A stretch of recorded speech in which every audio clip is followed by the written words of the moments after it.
Di ba nakakasawa din kung lagi na lang karne? Hello mga ka-food trip! Tara, let's cook dinengdeng! Nga pala, this is how we clean the bulaklak ng kalabasa. Alisin mo na yung sepal, then yung pollen. Do yung iba hindi na inaalis, then separate yung bulaklak sa tangkay. And of course, kukunin din yung malambot na part ng tangkay para hindi naman masayang. Mahal kasi 20 din yung tali nun.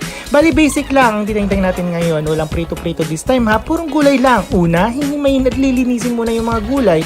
Then pagka-prepare, edi cooking time na. Nga pala, ang mga gulay natin ay sitaw, patola, talbos ng kamote, saluyot at bulaklak ng kalabasa. So paano? G?